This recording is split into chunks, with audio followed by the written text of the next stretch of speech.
السلام عليكم ورحمة الله تعالى وبركاته. مرحبا بكم مرة أخرى على قناتي مطبخ بشرى. نتمنى يلقاكم هذا الفيديو في أحسن الأحوال. اليوم إن شاء الله غادي نشارك معكم رغيفات معمرين بحشوة اقتصادية جدا والمذاق أروع ما يكون. رغايف اقتصاديين 100%، والطريقة راها سهلة جدا كما كتشوفوا، راهم عاطين المنظر. نتمنى انهم ينالوا الاعجاب ديالكم وتشاهدوا الفيديو حتى الاخير. اذا بلا ما نطول عليكم اخواتي، غادي نمروا دابا نشوفوا معكم طريقه تحضير رغايف معمرين. الوصفه راها سهله جدا والمقادير حتى هما ساهلين متواجدين عندنا في الدار، والحشوه راها اقتصاديه جدا، يعني كل وحده والمواصفات ديالها وكيفاش كتبغي تعمر الخبيزات ديالها. اذا عندنا في المقادير ديال هاد الخبيزات هادو معمرين البصله اولا خبز ديال الشحمه. عندنا جوج لايف ديال الطحين العادي، ولا كان متواجد عندكم الفورص ممكن تستعملوه، جوج لايف ديال الفورص اولا ديال الفرينه العاديه. عندنا زلافه ديال الفينو، عندنا معلقه كبيره ديال السنيده، شويه الملحه والخميره المعجونه والماء دافي بطبيعه الحال. اذا في واحد القصائر ان شاء الله غادي نبدا. غادي نسبقوا العجينه هي الاولى، غادي ندوزو للحشوه ان شاء الله. غادي نسبقوا دابا العجينه باش تخليوها تختمر على خاطرها. عندك جوج زلايف ديال الفورس ديال الفرينه، سمحوا لي اللي غربلتهم من قبل.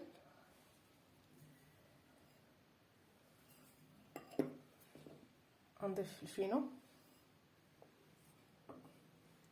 ندير حفيره الوسط، نديرو ديك الخميره اللي عندنا، الملحه، معلقه ديال السنيده، ودابا غندير الماء باش ندوب ليا ديك الخميره. الماء راه دافي حيت الجو بارد شويه. اذا نبداو على بركه الله نبداو نجمعوا العجينه ديالنا.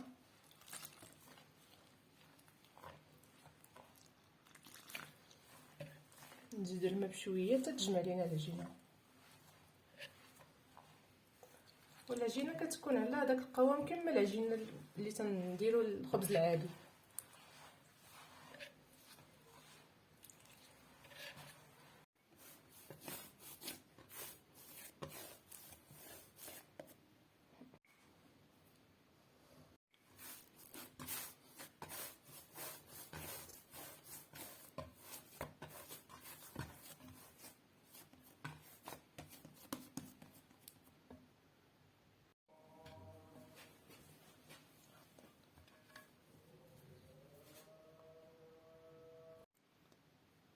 دابا غندوز معكم للعماره ديال الخبز بالشحمه اولا خبيزات معمرين. اذا عندي بصله خضاريه، خلط ما بين الخضاريه وما بين الغليظه اللي كنديرها في الطاجين، حيت انا كتعجبني هذه ديال هاد البصله الغليظه. عندي هنا صدر ديال الدجاج، طحنته في الهاشوار ودوزته شويه في زويته بلديه حتى تشحر شويه فوق البوطه غير باش يطلق داك الماء ديالو. عندي هنا الشحمه، حتى الشحمه راني قطعتها شحال هذا ودرت لها العطريه ديالها، نسنتها بالعطريه وتنحتفظ بها في المجمد ديالي. قزبور يابس، ممكن انكم ديروا قزبور خضر ولا ربيع خضر. عندي هنا فلفله حلوه، خلط ما بين الحمراء والخضراء، يعني اي حاجه عندك في الدار ممكن انك تستعمليها في العماره ديال الخبيزات. اذا غادي نضيف دابا، نبدا معكم ان شاء الله. غادي نضيف ديك الفلفله الحلوه، نضيف عليها داك الصدر ديال الدجاج اللي شحرته فوق البوطه،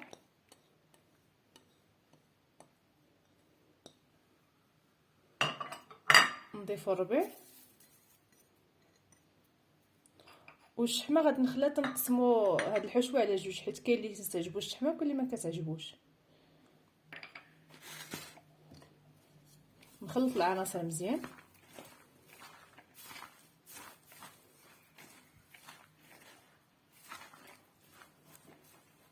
دابا فاش خلط العماره ديالنا مزيان غادي نبقى نضيف دابا في التوابل.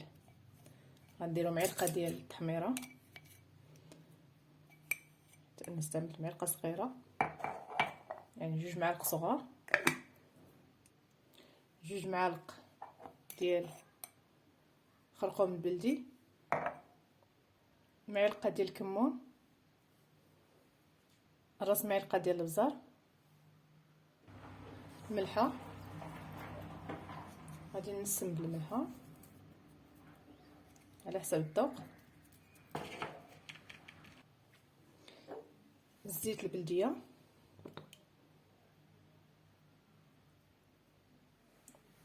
تقريبا 2 معالق. ودابا غادي نخلط ديك العطريه مع القوام حتى تدخل مزيان. دابا فاش خلطت العناصر تيولي على هذا القوام هذا.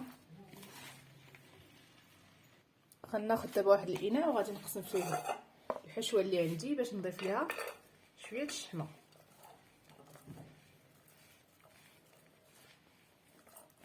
حيت كاين اللي كتعجبو كاين اللي ما كتعجبوش، فانا تيجيوني من السمين الا فيهم ديك الشحمه في دوك الرغايف، علاه تنقول لها خذ الشحمه. دابا هاد نضيف عليه شويه الشحمه،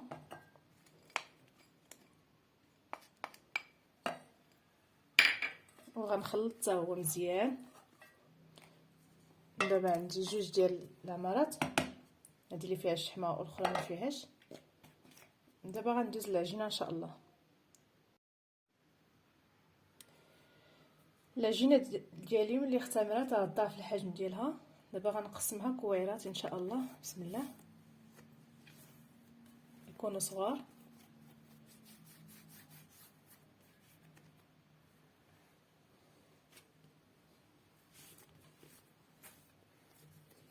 غنكمل الكميه اللي عندي ونتلاقاو ان شاء الله فاش نبداو العماره. دابا انا حصلت على 8 ديال الكويرات. دابا غنبدا نعمر ان شاء الله. نغطي عليهم ونبدا ان شاء الله نكور.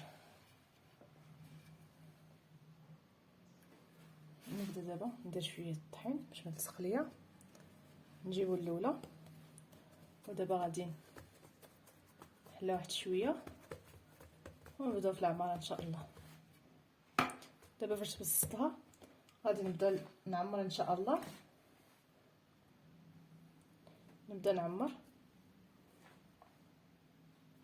يعني النص من دوك الكويرات غندير ليها العماره والحشوه اللي فيها الشحمه، والنص الاخر غندير ليه العماره اللي ما فيهاش. دابا نجمع في الكويره حتى تجمع مزيان.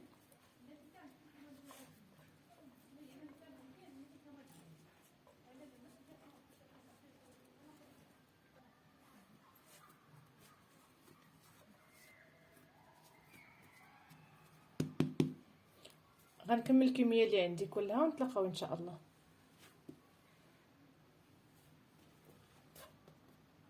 دابا فاش ساليت العماره ديال الخبيزات ديالي غنخليوهم يرتاحوا عاوتاني واحد شويه، غير باش ما يعذبوني فاش نبغي نقرصهم عاوتاني. خليهم يرتاحوا شويه ومن بعد غنبداو بالطياب ان شاء الله. من بعد ما ارتاحوا واحد شويه غنبدا ان شاء الله في الطياب. وانا هذه طريقتي في الطياب ديال الرغايف معمرين. كتبقى ندير شويه الطحين، ما كنديرهاش في الزيت في الاول. الزيت كنديرها ملي كنديرها في المقلاة كندير بالزيت. ودابا غنبدا ان شاء الله نبسط في الكويره ديالي، نقلب وندير شويه الطحين عاوتاني باش ما تلصق ليا. دابا ملي بسطتها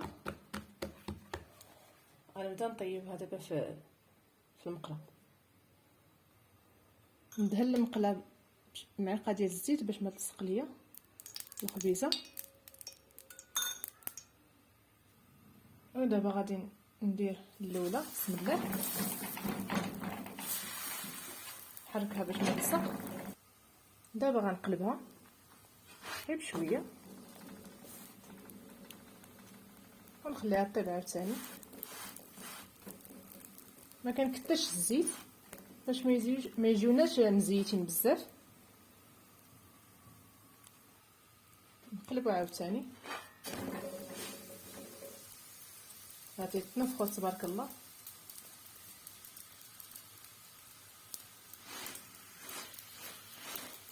هي تنفخات.